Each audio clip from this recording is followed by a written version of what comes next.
Creativity. What is creativity? Are you creative? Is creativity something good? Something bad? Is it a blessing or a curse? Creativity is just one of those things. It's one of those words that gets thrown around, like many words, uh, like love, like um, justice, like fair, right? Words that have so much in them that we use sort of as a low uh, resolution, like a thumbnail of an idea, so we can carry a point across. But when we try to dive deeper into it, we find like there's all kinds of things that we never even thought possible. So creativity is definitely one of those.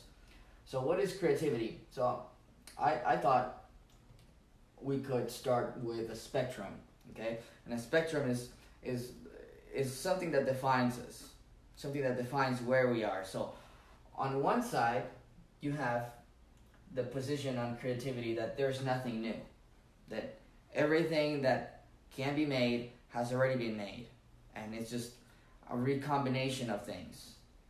And then the other side is, well, everyone's creative, right? This is something that maybe a kindergarten teacher would say to you. They would say, "Oh, don't worry, Johnny.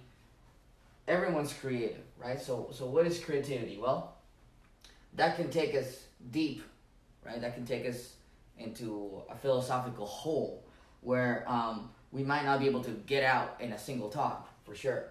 But I thought that we can define it a little bit pragmatically, and I think the books might be covering this, but I wrote here pragmatic definition of creativity. So creativity being coming up with something that can be used, right? And if you think about creativity, a lot of people like to define themselves, I'm very creative, or people like to think, or as a consultant, I see this in clients all the time. They write in job postings, they say, we want somebody who's creative. I think people would say that creativity is a thing that is important to harness in children, to develop as you go on. When you say, oh, he or she is very creative, you're definitely giving them a compliment. So I think most of us would say that creativity is a good thing. I want to turn this on its head a little bit, not to say that creativity is a bad thing, but to say that creativity is such a big thing and an important thing that it can work against you as well. And I'm a very creative type, and I came from a very creative branch of study, music being the branch. But I also have a lot of friends and a lot of people that I know that are creative in different ways, in different types of art, and in other ways. And we'll talk about some of those ways that one can be creative at. But also this idea of, okay, now that you're creative or you're the creative type, and we'll define what that is, and you'll be able to gauge it yourself. And I've never met anyone who says, I'm not creative at all. I don't think so. I think I've met people who say I'm not musical at all, or I'm not artistic at all. But usually creative is something that most people kind of at least give themselves a measure of. Maybe I'm mistaken, but I think so. And it's because we can think of an idea. We can think of things, but that cannot be what creative is. So that's towards this side. Well, everyone's creative. Well, yeah, well, maybe everyone can come up with an idea, but we want this an idea to be able to be used in the world, because this is what we want. In other words, why is it that we're creative? And again, someone who's creative as far as personality cannot help but be creative, and this person always needs an outlet, always needs things to do that are of the creative type. And if you are that kind of a person, you know what I'm talking about. You can't just shut that off. And because if you do, and believe me, some people try to do that, because and we'll talk about what that is. They literally would just kind of like wither, and they'll just kind of dry, and they will be unhappy. And it's one of those things that if you're not the creative, really creative type, again, I'm not saying you can't come up with some ideas, that's important. And maybe that's not your role. And actually, if you're not creative, that's actually a good thing in many pragmatic senses, because a lot of jobs, a lot of occupations, a lot of things that people do are not or demand someone who's not creative. Creativity can actually get in the way of you accomplishing a lot of things, believe it or not. And a lot of companies, when they say, oh yeah, we want some creative people, they don't know what they're talking about. They don't want the creative people. Most companies hate creative types because creative types are a pain in the neck. And that's just the way it is. So we'll talk about what that is in a second. So creativity. So we are somewhere in the middle between, well, there's nothing new. Well, yeah, I mean, maybe there's, when we say nothing new, this is more of like a philosophical, maybe a train of thought where we can talk about creativity as such. And I'm sure there are reasons to talk about creativity as such. And now everyone is creative. Well, this almost makes creativity like meaningless. We can almost like not talk about it because everyone is. And if everyone is, then no one is. There's nothing special about anybody that can come up with anything, right? And I think that we instinctively realize that even by considering this spectrum, we're probably not either on one side or on the other. It's somewhere in there, and depending on the situation. So I thought, okay, let's think pragmatically about the creativity. Basically, when we are coming up with something, as a group, or as an organization, or as an individual, we are coming up with something for a function, for a purpose, for a goal. And that, I think, is a better or a good way to think about it so that we can actually derive something practical, something we can use in the world from this conversation, from these kinds of ideas, as opposed to just kind of thinking about creativity as such, which I think there's a lot of value in doing that. But then the further we go up, the farther we are from the ground, and the ground is where we are actually functioning, because we live in the ground, so to speak.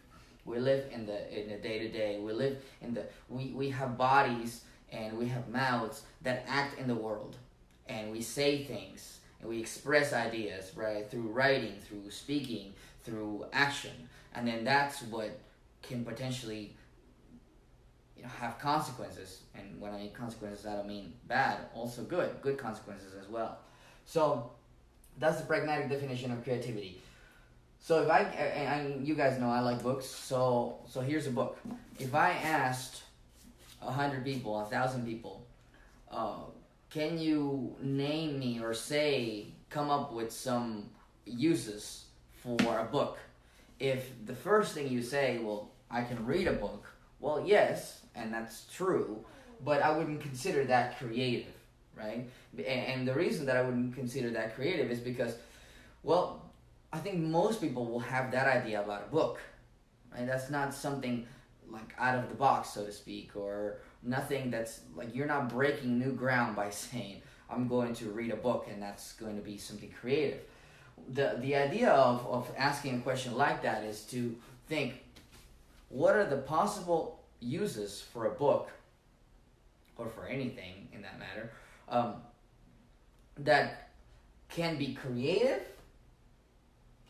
and that are not held by everyone. So here's the other spectrum. So we go from an idea, right, to motor output, right? So an idea is like the concept of something out there, and then motor output is what we actually do. Okay, so if I have an idea about a book, I have to walk it, and it could be like a really far concept idea, and I have to walk it all the way down to motor output, because we just defined that this is a pragmatic definition of creativity. Now, if you're kind of lost in this talk, maybe it's my fault, maybe I'm not being clear, but the point that I'm trying to make is that creativity is the creative process by itself, by definition, aims to break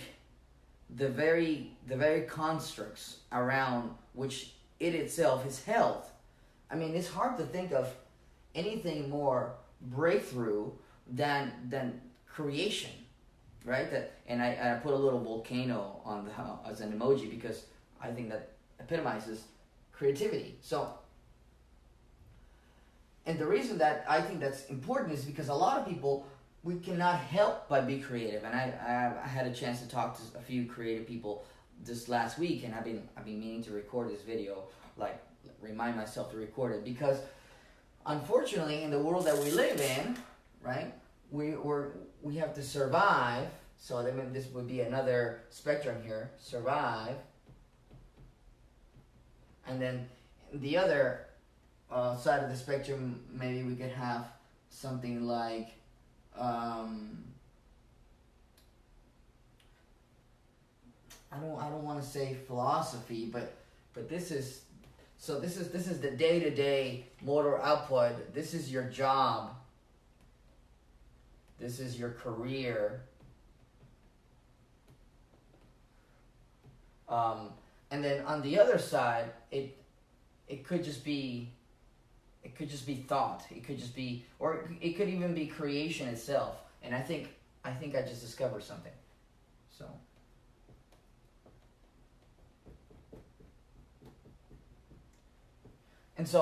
And I guess this is the problem, right?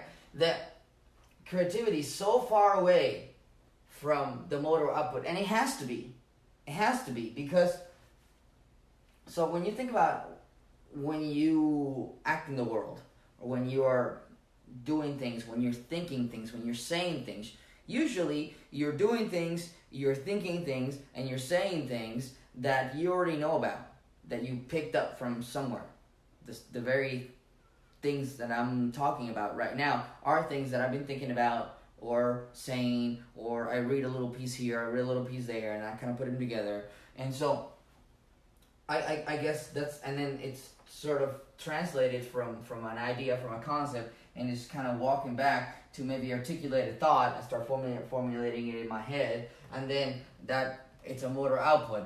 My motor output right now is put up on phone, and it's a camera that I'm using, and then broadcast live on Facebook, right? That's my thing. And then I write a little sentence. What is this going to be called? Well, I'm going to be talking about this, or talking about that. Articulate a thought to motor output. Okay.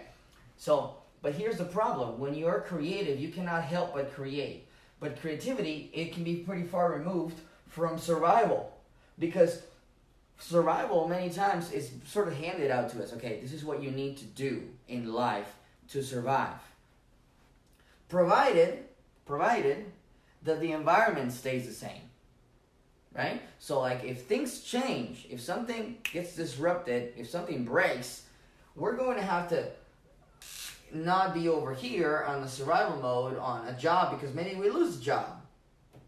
We won't be here in the career because, we lose our career. Maybe this could be family too, and it could be culture. It could be even our religious presuppositions,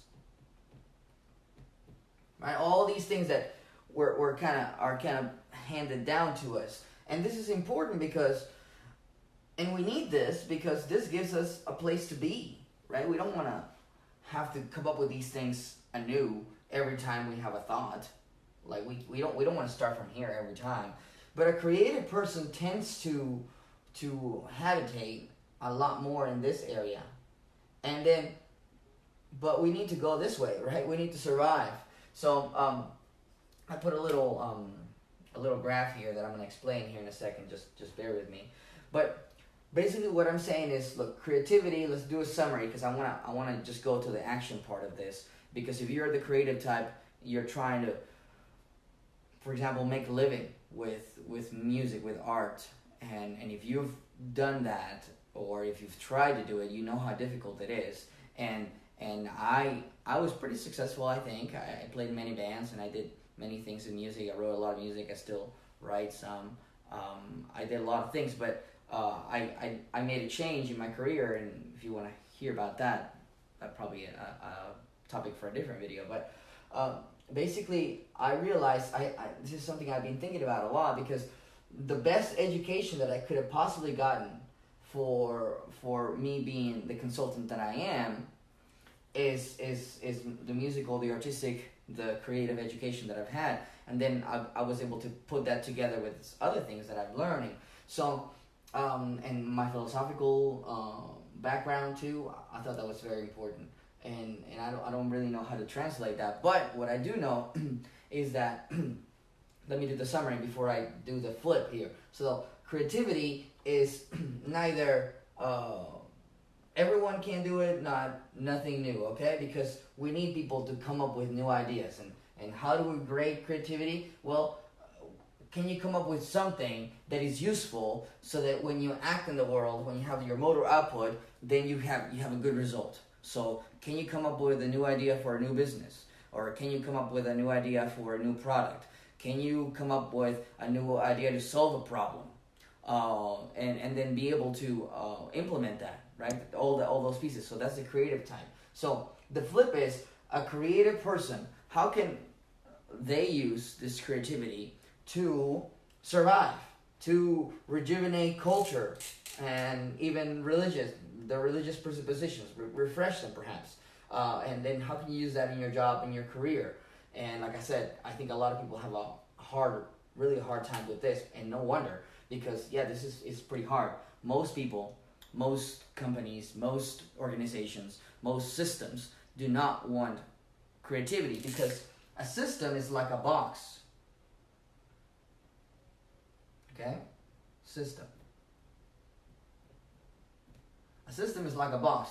Creative things, by definition, are on the outside of the box, right? So when people say, think outside the box, that's what that means, to think outside the box. To think outside the box. Now, the problem with creativity is that creativity can destroy the system, right? So like if you think about, okay, being creative is a great thing. Well, yes and no. Being creative requires that you are outside that box, but by definition, you are bringing stuff in that threatens to destroy the whole system, right? And this is not a bad thing, because sometimes the system needs to be destroyed or rejuvenated or destroyed in a tiny little way, right? So if you think about your bones, our bones are maintained by a process of destruction and reparation, right? That's why exercise is so important for the body. The body needs the stress. The body needs the impact of, for example, running, for the bones to be sturdy, right? So I think it's osteoclast and osteoblast, that basically the process of your bones breaking a little bit, just those are tiny little fractures that happen, and your body is working constantly and monitoring those things so that it's always repairing. So this is why astronauts, they have to keep exercising in space, because there's no gravity, there's less stress in their bodies, and so their body starts to really get lean, really lose muscle mass and bone mass. So because it doesn't need it, the body's not feeling the stress. So this is very important. We need that. So a system needs to be rejuvenated with creative things, because if not, it will just kind of stay in the same way, and then you'll have a big old fracture, right? And then you realize, okay, now it's a big problem because you have a big fracture. But a lot of times, creativity, it's just not effective in a day-to-day thing, and I guess this is a good thing. And I just found these out as I was thinking about it. So creativity on one side completely, and is so far removed from the survival, and it has to be, right? From the day-to-day, from the mundane. Yeah, I like that. Mundane. So the mundane is on one side, the creative is, I think this is the way it works. But see, the mundane is important. We need this, because we can't come up with a brand new way to live every day. Like we wouldn't even have time to come up with one way to live in a whole lifetime, much less every day. So we need this. But on the other side is creativity, which helps us to bring some of this stuff. Now, if you're the creative type, you got a problem, because you're not going to fit into most jobs, and you probably found this out already. You're not going to fit into most careers, and you probably found this out already. you're probably not going to get along with your bosses too well. And you probably already found this out. Because, again, you are working within a system. And so when you go get a job, you're going to go inside the box here. But your creative tendencies will be outside. And this is exactly what happened to me. And I realized that this is what happened to me much later, and I always got in trouble with my bosses, or there was always some kind of conflict in there, because I was always sort of questioning the box, because I was from the outside. I was sort of looking at things differently. And so, and again, the definition of creativity is, okay, what out of the ideas that you think, how many of those ideas are really different from everyone else's? That's it. If everybody can sort of generate ideas, but that's not being creative.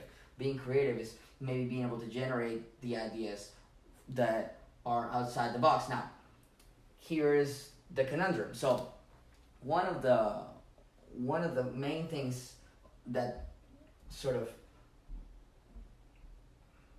highlights a person's creativity is, again, what is it that they do with their ideas, with their creativity, and how do they bring it to the real world, into the motor output? And so, one of the ways is art, right? This is why art is important, and this is why art is, and so like what I did here is I did a spectrum.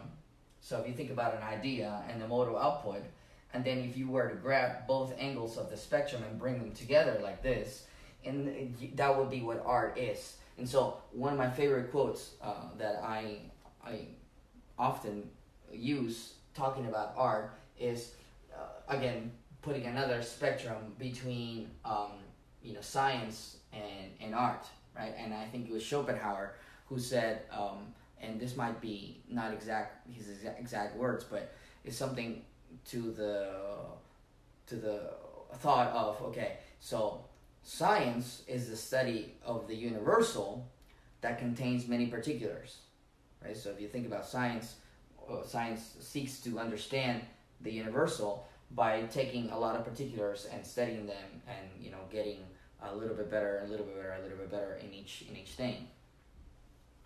I don't want to go into that because there's a part of science that does that, but there's another part of science that is more related to creativity. But I would just go on for hours, and this is not what I want to do. So, but then Schopenhauer says, but you see, so science is the study of the universal that contains many particulars. He says art is the particular that contains the universal. And I think this is so true, because and so like one thing you can gauge yourself as far as like how creative you are is, what are the things that you've actually done that are creative, right? If you think about, have you actually written music that's been produced and performed, for example? Have you actually written a book, for example, or a story? Or, and how many of them? And it turns out most people have not done many of these things. And so really, by our pragmatic definition of creativity, they're not creative. And this is nothing wrong, okay? It doesn't mean they can't come up with great ideas. As a matter of fact, I am almost arguing that if you're not creative, then good for you. Because being creative can really be a deep curse to try to get this out. So, but I'm going to talk mostly to creative types in this video, I think, because I have a lot of friends who are creative, and because I promised this video for a lot of people. So now you have this whole philosophical background into creativity. Now, how do we actually, what are some of the things we can think about so that we can act in the world? So one thing, if you are a business owner, if you are in charge of people, and you were looking to hire people, if you are any of these people who are maybe in charge, maybe you are an executive in a company, and people in companies are always saying, oh, we love creative people, but they don't, especially for entry-level jobs. So if you're the creative type and you're going in an entry-level job, remember, people don't care for your creativity, especially at the entry level, because they just want you to go in the system. They just want you to be a part of the system. Now, if you're creative, then you have to know that this is not going to work for you, or not going to work for an extended period of time. So you need to think of an alternative. And see, I'm just boiling this down in this video, but I didn't know this. at all. Like, I wish somebody would have told me this, but no, nobody told me this. So, and that's why this is why I could never fit inside of a system, and I was always breaking things, and I was always getting in trouble because I was thinking about more creative things. Now, this is again not necessarily good, because most creative things are bad, because creativity by definition means that we're trying to discover something that we don't know. Okay? And chances are we're not going to discover it the first time or the second time or the third time. It just doesn't happen. Really big breakthroughs don't happen all the time. As a matter of fact, they seldom ever happen. Okay? So if you're the creative type and you're banking on perhaps at some point in your life maybe becoming this famous artist, or maybe becoming this famous person who discovered maybe an inventor or something like that, you have to know that the odds are stacked up against you in no uncertain ways. Really, you're probably not going to do this. You're probably never going to achieve what you think it is. Now, there's ways around that, and there's ways to try to harness this. But let me go back to the people who are in charge of hiring people who may be creative. I think this is one of the biggest levers that a company can ever pull, is to hire creative people. But they need to know what they're hiring, okay? When you hire creative people, they're going to be a pain in the butt. They're not going to listen. They're probably not going to be very disciplined, right? Because discipline requires a lot of system-oriented thinking. People who are creative are sort of the other way. So that's why creative types are kind of all over the place, and you think, oh, okay, that kind of guy. Now, this is an advice for creative types. If you are a creative type, it will be very important for you to acquire a discipline, even if it's something else, right? I think one of the biggest things that ever really polished my creativity was the discipline of practice, the discipline of music, of reading music, of writing music. Man, writing music was a freaking pain in the butt. Learning the system within which creativity can be expressed. And this is why, and again, I'm biased, so you don't have to take this part of the talk at any face value at all. I am biased because I'm very, my heart is very close to music, but I think that music is far and above the greatest of the arts, and this is the reason why. And again, I'm biased, so I could be wrong, but music we representing sound, and I said, I put a little cube, like a 3D dimensional object, right? Because sound is occurring in three-dimensional space. But it's basically a sounds or patterns of sound through time, right? Now, when you see a painting, when you look at architecture, you're certainly experiencing art. I was just in Chicago a couple weeks ago, or 3 weeks ago. And man, I love the architecture in Chicago. I can just wander around and look at the different sites, the angles of the light, when the sun comes down. It's a beautiful city. I like it. So I'm certainly experiencing space with the architecture, but I'm not, and I guess I'm experiencing it in time, but not really at the same time. I could still take a picture where I could take a snapshot with my eyes and experience just that. And sort of like a frozen stage in time. In music, you experience this at the same time, very much the same way we experience life, which you can argue that life is also these sequence of patterns through time. Maybe even you are a pattern through time, because again, it's not your same cells that are here, the ones that were a few years ago, right? It's a different. Those are different atoms and different molecules and different amino acids and different proteins and different cells and organs and different you. So in which way are you the same? Well, in a way, in a patterned kind of way, right? So if you think about wind, and as wind goes by you, it's different particles of air that are hitting your skin, but it's still wind as a whole. So it's like a pattern, again, through time. So anyways, I just thought I'll mention that because I think that's important. Because then this can be a representation of what real life is, and this is why creativity is, and then I think I'm getting so philosophical with this that probably is totally confusing.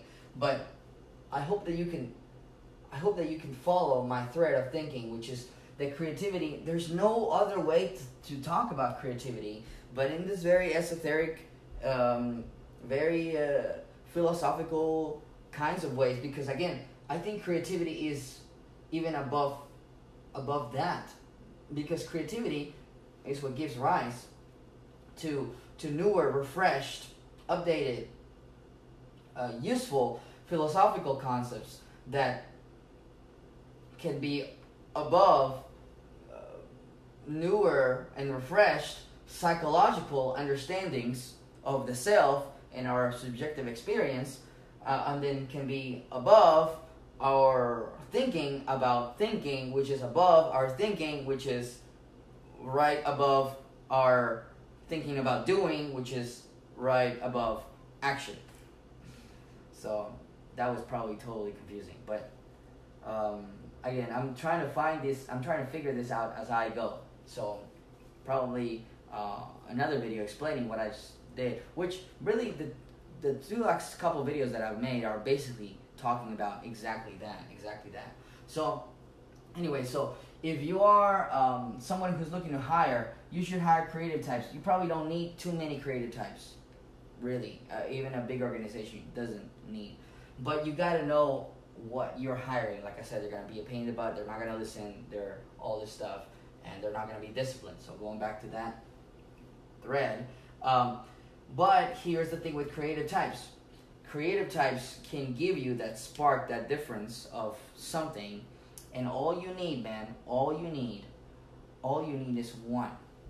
All you need is one breakthrough, one change, one new idea that is really new, right? That most people would have not thought about, that can really change your business, right? Or that can really change, or can really solve a problem, for example, right? So now, if you are a creative type, the tangent I went on discipline, it would be very important for you to really polish that and get discipline at something. So a lot of people who are creative, and the stereotypical artist is this guy who's like not, and it could be a girl, that is, not very well kept, kind of wears kind of random clothes, and it's kind of like all over the place. And this is not necessarily bad, but if you grab a person like that and really shape them into a disciple, because that's what discipline is, right? Discipline, the same root, disciple, to be disciple of something, to be a disciple, a believer in a series of axioms that may be more rigid. So like I said, it doesn't even have to be related. It could be something completely off the wall. Like I remember I worked in a lot of systems in a lot of companies before I became an entrepreneur and a consultant, kind of like the guy who's outside, because I realized I'm more outside than inside. So, but working in those systems taught me a whole lot about myself, taught me a whole lot about my failings and the things that I couldn't do, and the things that I wasn't good at, the things that bored me to death, the things that just tired me out and just dragged me, the things that were difficult for me to do on a day-to-day basis. Okay, so anyway, so that's basically the idea of the video. So I'm gonna recap, and then I'm gonna do a little coda at the end. So creativity, we're not talking about the philosophical side of creativity of what is to create, right? That would be like the philosophical branch, and we can go down that rabbit hole if you like. And I think there's useful information, useful things to talk about if you go down that route. But that's not what we talked about here. We talked about a more pragmatic idea of creativity, which is what kinds of things can you come up with that maybe not a lot of other people can come up with, that you can actually use in the world and be useful and be profitable, you can create value somehow. So like creative types, for example, entrepreneurial types are a lot of creative types, which is also the reason that a lot of entrepreneurs are not that great at running their companies. They need other help, right? The Bill Gates in the world, needs the Ballmers of the world. And for example, one of the things that I've been talking about in relation to Elon Musk is for all his great qualities that he does have, he's also really just cannot get out of his own way, especially when something as systematic and crude as car manufacturing, right? Now, you need his creativity to come up with this whole thing that is new, that is different, and all that, and that's good. But I think it would be also important for him to go, okay, how can we take this and how can we systematize that a little bit, and then he needs to step away, and that's just my humble opinion. If I was consulting for Elon Musk, I would say, Elon, you need to you need to see how you can use your creativity, but still stepped away from a system and try to hire some systematized people to just work at that. And actually, I was just reading an article just recently. I think they did some changes in their manufacturing, and they got a bunch of people in, and maybe he's heading out that way, which would be the right thing. Also, I think that the thing about with Elon Musk, if you know anything about the story of Elon, that he regretted having pulled away or having lost control of some of these early companies. For example, PayPal. He kind of thinks, well, PayPal used to work better than it works now because it just got so systematized. It just kind of, instead of the thing that could have really revolutionized finance worldwide. So I think he's thinking, I don't want to lose control. I don't want to lose control. I don't want to lose control. So I think that's valid, but how can you keep the creativity going, or the right amount of creativity? I think at this point Tesla just needs a little sprinkle here and there, and he just needs to be left alone and just kind of sitting there, and then maybe he can figure out a way to structure it so that he can always go back to Tesla and give it that little turn, give it that little thing, but then you got to step away. And then the other guys need to realize that they got to go in the system and really tweak it and really work it and really make sure that it's as optimized as possible, but knowing that full well that Elon's going to come and that he's going to tweak that a little bit more, and now they have to go back and there'll be some friction there, and so on and so forth. But anyways, so that's the thing. So if you're the creative type, this is the coda. If you're the creative type and you're trying to make ends meet, you need to know, and then we just discovered this, that between the mundane, which lets you to survive, which is inside of your culture, maybe your religious presuppositions, maybe your family, your job, your career, all these things, it's on one side, and the creativity is completely on the other side. And so you need to know that you need to try to come this way, right? But you gotta, and thank goodness you're creative, because if you're really creative, then you can find a way to do this, right? Now I can tell you the way that I did it. I became a consultant because I realized that most companies, most projects, most businesses are aching for new ideas, for things that are out of the box. Now, warning that I mentioned in the video, most of those ideas are bad, just like most of art is bad. Now, if you think about art, when I just said art was bad, you think, well, no, art is not bad. Well, if you think about like the classic works of art that we have now, those works of art have undergone all this pruning, because a lot of people were painting during Leonardo da Vinci's painting of the Mona Lisa. But why do we still have the Mona Lisa, and why don't we have this other things? Now you might say, well, Gabe, also there's a lot of people that nobody knew about, and then maybe later we knew about, and so that's how, for example, if you think about Van Gogh was never an artist, well-known artist in his time. He died poor and with only one ear. But now it's, Van Gogh is Van Gogh, right? So yes, there are other difficulties to being creative, and again, just look at the creative, even the successful creative guys. But what you have to understand is that the legacy that we have, there was a lot more creative people than the ones that we heard about and know about and still treasure their works.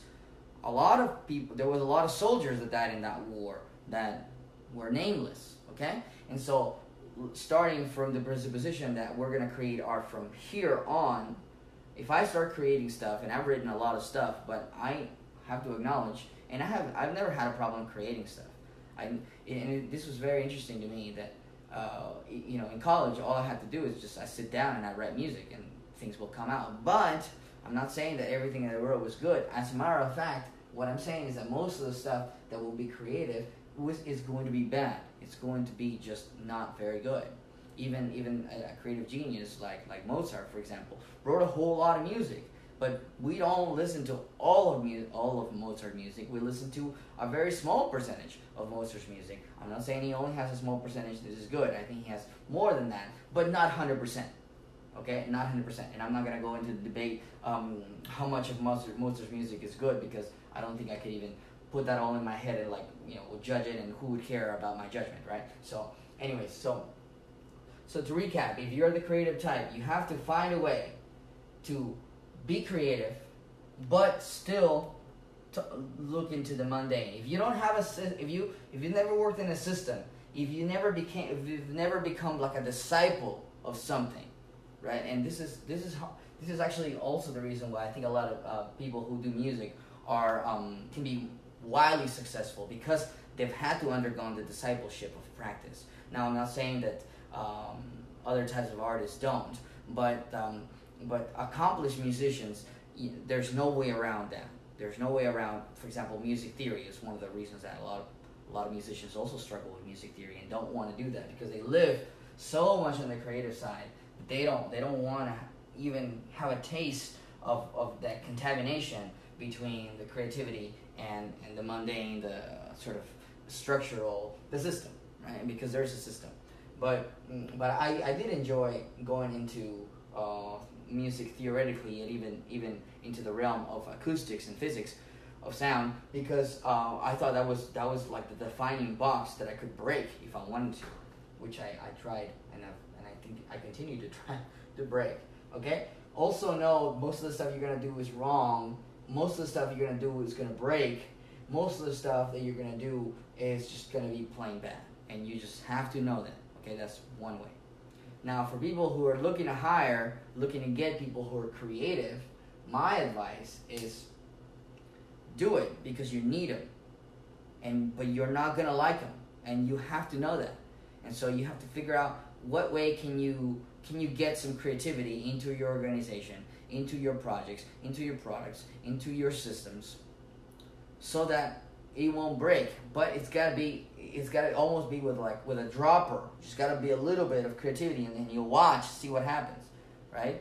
And it's just gonna be a measure of risk. But remember, you're also suffering risk because your system is moving through time, and chances are that system is going to break, and it breaks at some point because the economy changes, because somebody comes up with a better idea because of creativity, right? Or because who knows? Maybe you have a bunch of corrupt people inside your organization and they steal and rob. I mean, any way a system breaks, and so you're gonna need some of that creativity to bring it on. So to close this, I put a volcano in the description of the video, because volcanoes totally epitomize destruction and creation at the same time. And it's so interesting that, we just discovered something, right? Destruction. Yeah, it comes from the same place as creativity. So, it's not going to be easy. If you're the creative type, man, it's very hard. It's very hard to find a job, especially entry-level jobs. You're gonna have to have some kind of education that will allow you to have like a executive level job, or somebody that is important, so that people will listen to your creative ideas. Because there might be the education that you get might have nothing to do with the ideas you generate. As a matter of fact, most of the time it doesn't. But at least they're gonna listen to you. The way that I worked around that is I became an independent consultant, but that wasn't easy either, because when I started on my own, who was listening to me? Nobody. That's how many people were listening to me. And 0 customers is totally the wrong number of customers to have. And so, at first I had no track record, had nobody. Now I started doing stuff, and then it just kind of went on. Now I have like success stories, and now I have people that vouch for me and people that use my creativity, and then I decided to dive deep, and I realized, okay, this is why I could never get things to work as an entry level person in a system, because nobody wanted my creativity, my creative ideas. Also, I know how to manage my creativity. That a lot of times I don't need it, and I need to separate this from the mundane, right? I need to like push it. Okay, this is not the time to be creative, and I just push. But I know that I cannot just shut that off, not even temporarily. So like I have a piano here in my office, and I literally, what I do is I have breaks where I play, or when I write, or when I do, and I cannot just take that out of my life, and I know that. But I structure my life in such a way that I have plenty of time for my creative endeavors. I have plenty of time to go out and sit at a coffee shop in Chicago and read, and just kind of because I know my soul needs this. But at the same time, I know I need the mundane. I need to survive. I need to take the elements of culture, of my family, of people like that, so that I can do my job and I can keep going in my career. So what are all those pieces? But I know that I have this very powerful thing that is always at my disposal, that I've honed through discipline in a system that I can use to benefit. And so if you can do that, then you have a very powerful weapon. But know that this weapon is, just like any powerful weapon. If you have a really sharp and heavy sword, all you need to do is lift it up, and you're going to cut through anything. But if you're not careful, you can cut yourself too. So, and it's just what it is, being creative. So, monetizing creativity, making ends meet, surviving through creativity, very difficult. But it's so important and so needed that if you manage to monetize it, if you manage to have that creative breakthrough, all it takes is one. So, very powerful stuff and super philosophical. Didn't mean to get so deep today, but this is what's on my mind, and I thought I'd share it. So, creativity. The blessing or the curse, I think it's both. And it is in how we implement it, how we understand it, and understand ourselves, that we may be able to use it for us and not against us.